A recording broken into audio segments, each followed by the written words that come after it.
निवेशकों को भरोसा दिया कि उनका पैसा पूरी तरह से सुरक्षित है। ज्योति नारायण ने बताया कि पीएसीएल कंपनी का रिकॉर्ड पूरी तरह से साफ सुथरा है और कंपनी की छवि बेदाग है। ज्योति नारायण के मुताबिक पीएसीएल के पास 75,000 करोड़ की जमीन है और कंपनी के डायरेक्टर हर सवाल का जवाब देने के लिए बैठे हैं, इसलिए किसी को भी चिंता करने की जरूरत नहीं है।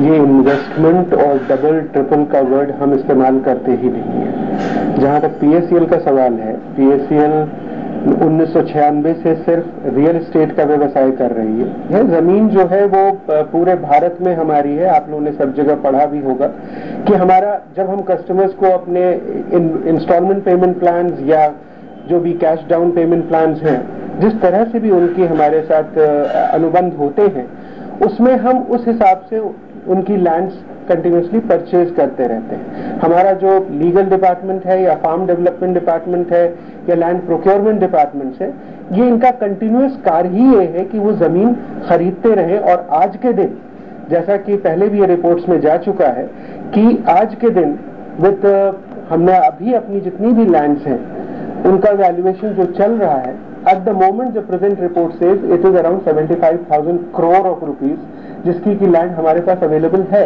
और हम अलॉट करते हैं, रजिस्टर करते हैं और अपने ग्राहकों को इस बेसिस पे हम उनका जो भी पैसा बनता है वो उनको उसकी सेल द्वारा उनको मिल जाता है। जहां तक सही बात यह है कि ग्वालियर में हो सकता है बहुत सी कंपनीज हो जो गाय भैंस और बकरी के नाम पे व्यवसाय कर रही हो, लेकिन पीएसीएल का जहां तक सवाल है, पीएसीएल एक जगह नहीं है, पीएसीएल पूरे भारतवर्ष में है।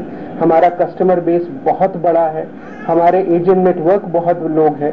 तो हमारा जो कार्य है वो इतना साफ है कि अगर किसी भी इंटरप्रिटेशन से किसी गवर्नमेंट ऑफिशियल ने अगर उसको उस तबके में डाल दिया कि ये उन कंपनीज के साथ आता है और उसके पश्चात जब हमने अपने कार्य पेपर्स दिखाए या जो भी, क्योंकि आपको पता ही होगा कि ऐसे किस्से उठते रहे हैं और हम इस किस्से पे हम राजस्थान हाईकोर्ट से ऑलरेडी केस जीत चुके हैं। एक ये धारणा और भी बहुत ज्यादा आई है कि कोई मिल नहीं रहा है। तो मैं आपको अपने डायरेक्टर्स की तरफ से, अपने मैनेजमेंट की तरफ से, वी ऑल सीनियर ऑफिशियल्स की तरफ से ये आपको बताना चाहूंगा और अपने लोगों को भी ये बताना चाहूंगा कि इस तरह की किसी भी चीज से परेशान ना हो, क्योंकि we are all sitting here. आप जब चाहें तब आए, जब आप हमको चाहे बात कर सकते हैं। जो हमारा राजस्थान हाईकोर्ट का जजमेंट है वो बहुत साफ कहता है कि ये सीआईएस के अंतर्गत नहीं आता है और अगर ये बात हाईकोर्ट कहता है तो उस पे सेबी जो है वो हमारे साथ सुप्रीम कोर्ट गई हुई है और ये डिसीजन सुप्रीम कोर्ट को लेना है कि वो एक सीआईएस है या रियल एस्टेट है। ऑलरेडी हाईकोर्ट द्वारा ये प्रमाणित है कि हम रियल एस्टेट कंपनी है।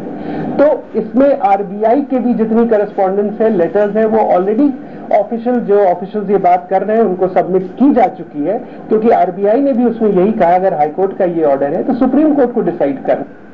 तो पीएसीएल कंपनी के ऊपर लगे बेबुनियादी आरोपों का जवाब देने बड़ी संख्या में कंपनी के ग्राहक सामने आए हैं। ग्राहकों ने साफ तौर पर बताया है कि उनके पैसे कंपनी के पास सुरक्षित हैं और उन्हें कंपनी पर पूरा भरोसा है। P7 ने देश भर में पीएसीएल के निवेशकों से बात की और उनमें से ज्यादातर ने कंपनी पर भरोसा जाहिर किया। ग्राहकों ने कंपनी पर लगे सारे आरोपों को खारिज करते हुए कहा कि वे पिछले कई सालों से कंपनी में निवेश कर रहे हैं और निवेश को आगे भी वो जारी रखते हैं।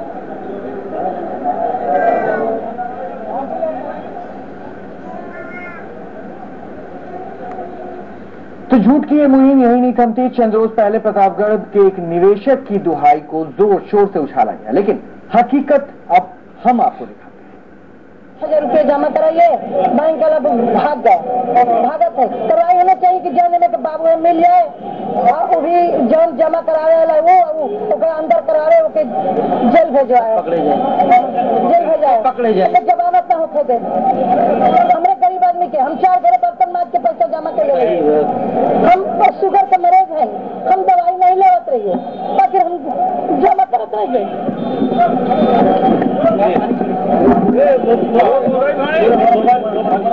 कोई प्रॉब्लम नहीं है, कंपनी चलना चाहिए। सब कोई की पैसा पाई मिल जाता है, जमा होता है, चालू होता है, निकालता है, धराता है, सब कुछ है, ठीक है, कोई प्रमाण ना है, कोई शिकायत ना है। कंपनियों की ओर से। हाँ, बहुत आदमी कहिए कि कंपनियां लेके पैसा भाग गए, वही के इसी से हमारे चक्कर आ गए, हम गिर गए, वही के दबाव से मैं कह डालिए। तो लोगों के सपनों को आकार देने वाले पीएससीएल पर इन दिनों मीडिया वॉर थोपी जा रही है। आजाद मुल्क में मीडिया पर पाबंदी नहीं हो सकती, लेकिन सनसनी के लिए सच से समझौता कितना जायज है? हम आपको सच के साथ समझौते की ऐसी ही एक वानगी दिखा रहे हैं। जबलपुर में राकेश कुशवाहा नाम के एक शख्स ने खुदकुशी की। वो पीएससीएल का कर्मचारी था, लिहाजा खबर ये उड़ी कि उसने कंपनी के विवादों में फंसने के बाद ये कदम उठाया। लेकिन जब P7 ने उसके परिजनों से बात की तो माजरा कुछ और ही निकला। आप खुद सुनिए। उनको भी मतलब सलाह दी कि आप पैसे इसमें जमा करो, मान लो अगर बीमा करोगे तो इतने साल में मतलब इतना मिलेगा, ऐसा मतलब बताते थे। बस हो गया। अचानक एकदम ऐसा क्या हो गया? हमने कभी कंपनी के बारे में कोई शिकायत नहीं की? क्या आप नहीं, कंपनी के बारे में शिकायत नहीं की। कंपनी के बारे में तो यही बोलते थे कि अच्छी कंपनी है और आदमी अगर मान लो इसमें आज अगर करता है तो कल के लिए उसके लिए फायदेमंद है। क्या करते थे काम भैया कंपनी में? क्या बताया सभी ने? कंपनी काम के बारे में बताया क्या होता है, कैसा है, कंपनी कैसी है? मैंने बताया कि अच्छी कंपनी है, काम भी अच्छा है। तो हकीकत अब आपके सामने है और सच्चाई पर से पर्दा उठ चुका है। फिलहाल हमारे इस बुलेटिन में इतना ही, लेकिन खबरें P7 न्यूज़ पर